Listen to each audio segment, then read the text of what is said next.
안녕하십니까. 최근 매서운 추위가 닥치자 굶어 죽고 얼어 죽는 사람들이 자꾸 늘고 있다는 북한 소식을 알아보겠습니다. 왜 그렇게 됐는가 하는 것을 알아보겠습니다. 늘 만성적이고 심각한 식량난을 겪고 있는 북한이 최근 매서운 추위까지 덮치자 배고픔과 추위를 이기지 못하고 죽는 사람들이 계속 늘고 있다고 미국의 자유아시아 방송 RFA가 보도했습니다. RFA 보도에 따르면 함경북도의 한 주민 소식통은 요즘 하루에 한 끼 먹을 식량도 없어서 추운 곳을 떠도는 노숙아동들, 꽃제비들이 늘어나고 있습니다. 역전같이 사람들이 많이 모이는 곳에서 빌어먹거나 훔쳐먹으며 버티던 꽃제비들이 곳곳에서 죽은 시체로 발견되고 있다고 전했습니다. 이 소식통은 지역 안전부에서는 주민들에게 사회주의 이미지를 흐리게 하는 꽃제비들을 제때 신고해 구호소로 보내라고 압박하지만은 주민들은 꽃제비를 없애려면 그들을 먹일 식량 문제부터 해결해야 하는 것이 아니냐 하며 비판하고 있다고 전했습니다. 황해북도의 한 사법기관 간부 소식통은 RFA에 요즘 겨울 추위가 닥치고 식량 사정이 더 악화되면서 행방불명된 주민들이 늘고 있다. 사법당국에서는 행방불명된 주민을 찾는다며 인적사항이 적힌 전단지를 각 지역 안전부와 인민반에 돌리고 있다고 했습니다. 이 소식통은 사법당국에서는 모든 행방불명자를 국경 넘어 탈출하려는 범법자로 지목하고 수배령을 내렸다고 전했습니다. 북한이 이처럼 또다시 대량 아사자와 대규모 탈출을 경계하게 된 원인은 무분별한 미사일 발사와 흉작 때문이라고 분석하는 사람들이 대부분입니다. 저들은 강화된 핵 능력과 병적인 군사의지를 과시하기 위해 올 들어서만 전 주민이 2달 가까이 먹을 수 있는 식량 구입비를 단 하루에 미사일 발사로 날려버렸습니다. 그리고 작년 2021년 김정은 집권 이후 최악의 식량난을 겪었던 북한은 올해는 식량 증산에 힘을 기울였지만 기상 악화와 비료 부족으로 올해 수확량은 그 전해보다 18만 톤이 감소한 451만 톤에 불과했던 것으로 평가됩니다. 최근 북한의 이와 같은 상황에 대해 국내외 매스컴들의 관심과 보도가 집중되고 있습니다. 연합뉴스 등 한국 언론들은 정부 관계자의 말을 인용해서 북한은 올해 미사일 71발을 발사했다. 서양보다 생산 비용이 적게 드는 북한의 생산 단가를 적용해도 약 2,600억 원, 미화로 2억 달러를 미사일 발사로 탕진한 것으로 추산된다고 보도했습니다.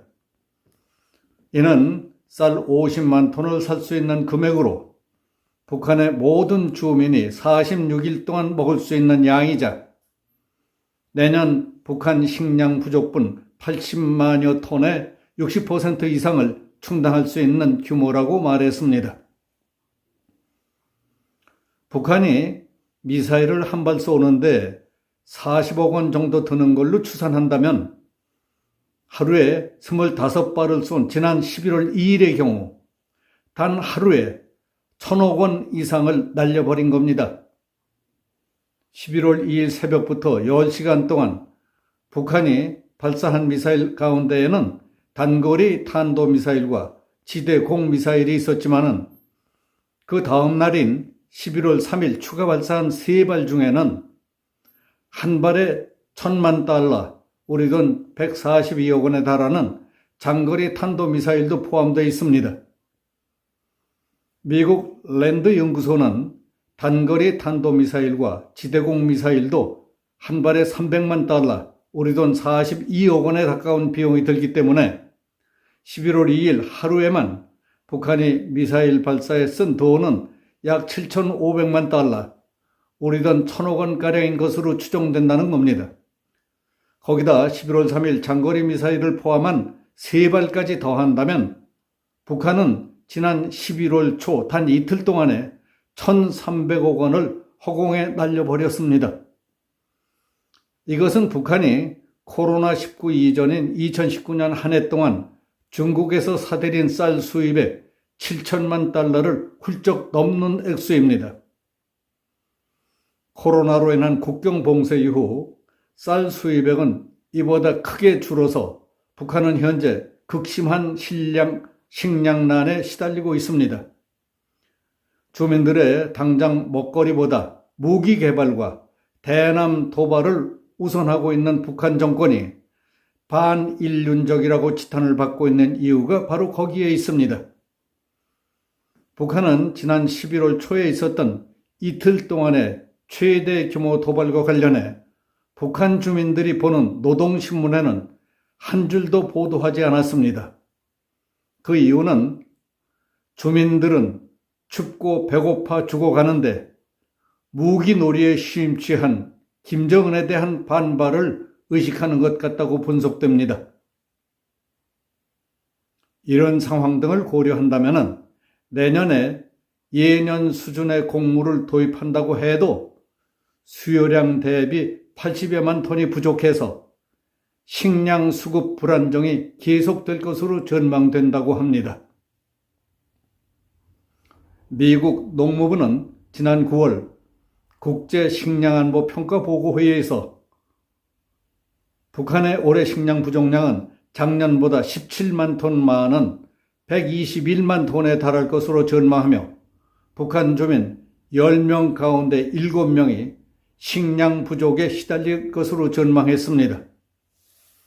지난 10월에는 북한의 올해 쌀 생산량을 도정 후 기준 136만 톤으로 전망하고 3년 연속 고난의 행군 시기 이후 최저 수준을 보일 것으로 예측했습니다.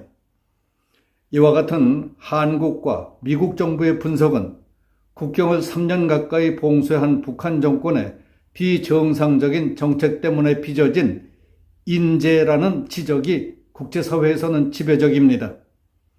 로버트 킹 전 미 국무부 북한인권 특사는 VOA 방송을 통해서 인재는 분명히 북한 정부 정책 때문에 빚어진 것이라고 말했습니다. 미국 터프스 대학의 한반도 전문가인 이성윤 교수도 기아가 발생한 지 30년이 지났는데도 매년 지속된다는 게 오히려 신기하다. 이것이야말로 책임 있는 당국자들이 잘못하거나 방치하기 때문에 해마다 반복되는 극심한 인재다. 고의적으로 주민들을 굶주림에 방치한다는 것은 극심한 인권 유린이고 인재다. 미사일과 사치품에는 어마어마한 돈을 쓰면서 북한 주민들을 먹여 살릴 생각은 안 하는 것 아니냐고 반문했습니다.